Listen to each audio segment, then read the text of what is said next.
दोस्तों, forever living product का total business communication पे टिका हुआ है।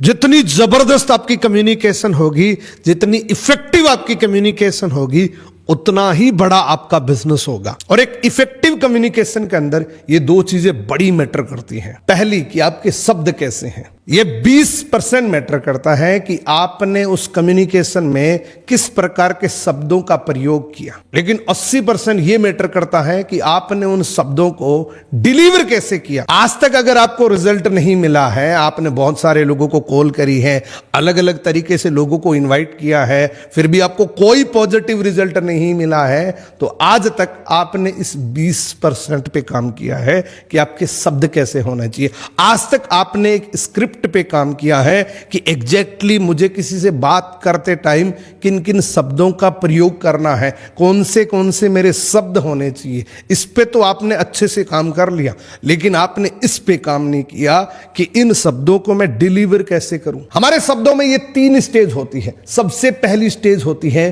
रो वर्ड्स, यानी कि अगर इस स्टेज पे मैं किसी भी पर्सन से बात करूंगा, मान लीजिए अगर मैं 10 कॉल करूंगा, इनविटेशन के लिए करूं, चाहे मैं फॉलोअप के लिए करूं, चाहे क्लोजिंग के लिए करूं, अगर मैं इनविटेशन के लिए 10 कॉल करूंगा और मेरी स्टेज अगर रो वाली है, यानी कि पहली स्टेज है, तो इसमें मेरे को रिजल्ट क्या मिलेगा। अगर मैं 10 लोगों को कॉल करूंगा तो हो सकता है मेरे साथ एक भी पर्सन नहीं आए, क्योंकि मेरी पहली स्टेज है, मेरी रो स्टेज है। रो का मतलब है कि आपने अगर इतनी बात करी है तो उसको इतना भी समझ नहीं आएगा, क्योंकि आपके शब्द टूटे फूटे हैं। यानी कि इस स्टेज पे हम किसी से भी बात करते हैं तो लड़खड़ाती आवाज में बात करते हैं। फिर जब इस पे आप प्रैक्टिस करते हैं तो दूसरी स्टेज आती है फाइन वर्ड्स की। फाइन वर्ड्स एक ऐसी स्टेज है जहां पे अगर किसी भी पर्सन से आप बात करते हैं तो कुछ आपके अच्छे शब्द होते हैं। इस स्टेज पे अगर आप 10 लोगों को कॉल करते हैं, 10 लोगों से इनविटेशन के लिए बात करते हैं, तो हो सकता है उसमें 2 से 3 लोग आपके वेबिनार में आ जाए। उसके बाद है तीसरी स्टेज। ये एक ऐसी स्टेज है, अगर यहां पे आप किसी से भी बात करेंगे तो वो बहुत इफेक्टिव कम्युनिकेशन होगी। यहां पे अगर आप 10 लोगों से बात करेंगे, 10 लोगों को इन्वाइट करेंगे, तो उसमें से 100% चांस है कि 7 से 8 लोग आपके वेबिनार को देखने के लिए आएंगे। 7 से 8 लोग आपके कहने पे आपका वेबिनार ज्वाइन करेंगे। अब ये तो आपको समझ आ गया कि शब्द डिलीवर करने में ये 3 स्टेज आती है। पहली रो वर्ड्स, उसके बाद फाइन वर्ड्स, उसके बाद है माइक्रो वर्ड्स। अब मुद्दे की बात यह है कि माइक्रो वर्ड्स कोई भी आदमी कैसे बना सकता है, कैसे वो अपनी कम्युनिकेशन को इफेक्टिव कम्युनिकेशन में कन्वर्ट कर सकता है, कैसे वो अपने शब्दों को माइक्रो वर्ड्स में कन्वर्ट कर सकता है। इसके लिए ये वीडियो यहां से आगे देखना बहुत जरूरी है, क्योंकि अब मैं आपको बताऊंगा कि आप कैसे अपने शब्दों को माइक्रो बना सकते हैं, कैसे माइक्रो वर्ड्स बना सकते हैं। जैसे आप जिस किसी को भी फोन करेंगे तो वो एक इफेक्टिव कम्युनिकेशन होगी, जिससे अगर आप 10 इनविटेशन कॉल करेंगे तो उसमें 100% चांस है कि 8 लोग आपके वेबिनार में आएंगे। सो इफेक्टिव कॉलिंग कम्युनिकेशन का सबसे पहला पॉइंट है प्रैक्टिस।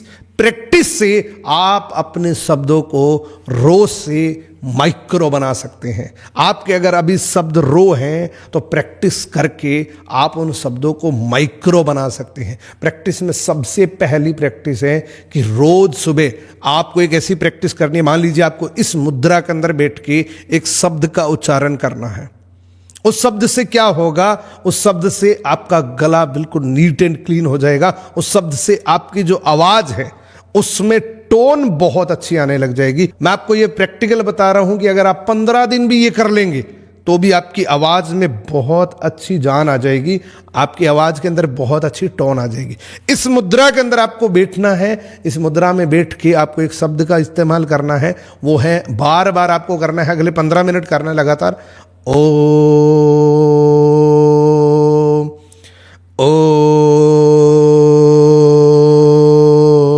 ये प्रैक्टिस रोज सुबह 15 मिनट आपको करनी है। इस आसन के अंदर बैठ के एकदम साइलेंट जोन में बैठ के, ऐसी जगह ना हो जहां पे भीड़ भाड़ हो, जहां पे आपका कंसंट्रेशन ना लग पाए। आपको बिल्कुल एकांत में बैठ के, इस पोजीशन में बैठ के इस शब्द का उच्चारण करना है। अब बात करते हैं दूसरी प्रैक्टिस की।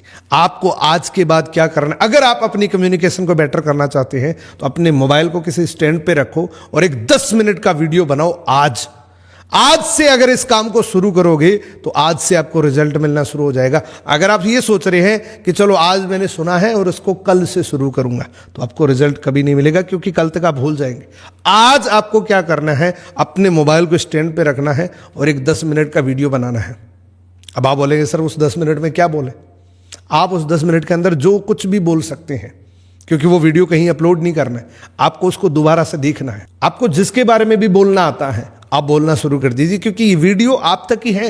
आप ही तो इसको बार बार देखेंगे, किसी को भेजना थोड़ी है, कहीं अपलोड थोड़ी करना है। तो अगर कोई गलतियां हो रही हैं तो होने दीजिए। ये एक ऐसी प्रैक्टिस है कि अगर आप कैमरे के सामने बोलना सीख गए तो आप लाखों लोगों के सामने बोलना सीख जाएंगे। पहला फियर होता है लोगों के सामने बोलना, और उससे भी बड़ा फियर होता है कैमरे के सामने बोलना। तो पहली प्रैक्टिस होगी कि रोज आपको 15 मिनट का मेडिटेशन करना है। दूसरी प्रैक्टिस है कि आपको रोज 10 मिनट का वीडियो बनाना है। एक खुद का 10 मिनट का रोज एक वीडियो बनाना है और उसको देखना है, उसको बार बार रिपीटली देखना है। और हर बार एक कोशिश करिए कि पिछले वीडियो से थोड़ा बहुत इंप्रूव होना चाहिए। उस पिछले वीडियो के अंदर मैंने कौन सी ऐसी गलती करी थी जो मैं इस वीडियो के अंदर नहीं करूंगा। सो ये प्रैक्टिस अगर आप अगले 1 महीने तक लगातार कंसिस्टेंटली फॉलो कर लेते हैं तो आपकी कम्युनिकेशन के अंदर एक बहुत जबरदस्त चेंज आ जाएगा। मैंने आपको ये बोला है कि आप अगले 1 महीने तक वीडियो बनाएंगे और वो वीडियो 10 मिनट का मिनिमम होना चाहिए। उस वीडियो को दोबारा से आप देखेंगे। एक इफेक्टिव कम्युनिकेशन के अंदर ये तीसरी प्रैक्टिस बहुत इंपॉर्टेंट है और ये प्रैक्टिस आप रोज कर सकते हैं।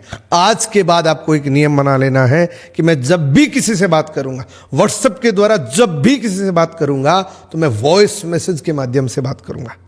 मैं टेक्स्ट मैसेज नहीं करूंगा, मैं वॉइस मैसेज करूंगा। मैं अगर अपनी टीम का फॉलोअप ले रहा हूं तो मैं वॉइस मैसेज करूंगा। अगर मैं अपनी टीम से बात करना चाहता हूं व्हाट्सएप के द्वारा तो मैं वॉइस मैसेज करूंगा। आज ही आप करके देख लीजिए। वॉइस मैसेज सबसे ज्यादा मुश्किल होता है। जितना आप कैमरे के सामने बोल रहे हैं ना, उससे भी ज्यादा मुश्किल होता है आप जब रिकॉर्ड करके किसी को वॉइस मैसेज भेज रहे हैं। और याद रखना, जो चीज जितनी ज्यादा आपको डिफिकल्ट लगेगी आप उतने जल्दी मास्टर बनेंगे कम्युनिकेशन के अंदर। आप उतने जल्दी किसी से भी इफेक्टिवली बात करना सीख जाएंगे। अब इफेक्टिव कॉलिंग कम्युनिकेशन का दूसरा पॉइंट है कॉन्फिडेंस। आप जब भी किसी से बात करें विद कॉन्फिडेंस बात करें। आपके अंदर किसी भी चीज का डर नहीं होना चाहिए। आप जिससे बात कर रहे हैं ना इस बिजनेस के बारे में, उससे कई गुना ज्यादा आप जानते हैं। तो आपको इस बात के लिए घबराना नहीं है कि सामने वाला पता नहीं कितना बड़ा है, वो क्या सवाल पूछ सकता है। इस प्रकार से कुछ भी आपको नहीं सोचना है कॉल करने से पहले। अगर सामने वाला आईएएस अधिकारी भी है तो भी आपने अगर 3 महीने पहले इस बिजनेस को ज्वाइन किया है तो आपको उस आईएएस से ज्यादा नॉलेज है इस पर्टिकुलर फील्ड में। इस नेटवर्क मार्केटिंग में आपको ज्यादा नॉलेज है। तो इस बात से कभी नहीं घबराना है कि सामने वाला इतना बड़ा आदमी है, पता नहीं मेरे से क्या पूछ लेगा। अगर आप कहीं अटक भी गए तो किसी का गुनाह थोड़ी किया, आप फोन काट देना। लेकिन आप जब भी किसी से बात करेंगे आपका कॉन्फिडेंस नजर आना चाहिए, आपके शब्दों के अंदर आपका कॉन्फिडेंस नजर आना चाहिए। और एक बात और, अपना कॉन्फिडेंस बिल्ड करने के लिए आपको उस सब्जेक्ट की पूरी मास्टरी होनी चाहिए। अगर आप किसी से भी बात कर रहे हैं तो आपको उस सब्जेक्ट की पूरी जानकारी होनी चाहिए जिसके बारे में आप बात करने के लिए उसको कॉल कर रहे हैं। क्योंकि जब आपके पास सफिशिएंट जानकारी होती है उस टॉपिक की तो आप घबराते नहीं हैं। सो किसी भी पर्सन से बात करते टाइम आपको हेजिटेशन नहीं रखनी है, आपको विद कॉन्फिडेंस बात करनी है। अब इफेक्टिव कॉलिंग कम्युनिकेशन का तीसरा पॉइंट बहुत इंपॉर्टेंट है और बहुत सारे लोग इसमें गलती कर देते हैं। वो लोग ये सोचते हैं कि मेरे को तो अंग्रेजी नहीं आती, मैं किसी से कैसे बात कर पाऊंगा। आपको अपनी लैंग्वेज सिलेक्ट करनी है। अगर आप तेलुगु में बात कर रहे हैं तो तेलुगु में बात करिए, आपको अंग्रेजी सीखने की कोई जरूरत नहीं है। आपको इफेक्टिव कम्युनिकेशन में अंग्रेजी आए ये कोई जरूरी नहीं है।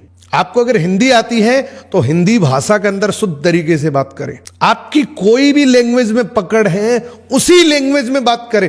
कभी भी इस बात से भ्रमित ना हो कि अगर मुझे अंग्रेजी आए, अगर मैं कुछ अंग्रेजी के शब्द बोलूं तो मेरी कम्युनिकेशन और अच्छी हो जाएगी। तो तीसरा पॉइंट हमेशा याद रखना है आपको, सिलेक्ट योर लैंग्वेज। जिस लैंग्वेज के अंदर आपको बात करना आता है, जिस लैंग्वेज के अंदर आप बहुत ज्यादा कंफर्टेबल है, उसी लैंग्वेज के अंदर आप बात करें। सो इफेक्टिव कॉलिंग कम्युनिकेशन का तीसरा पॉइंट है select your language and be practical.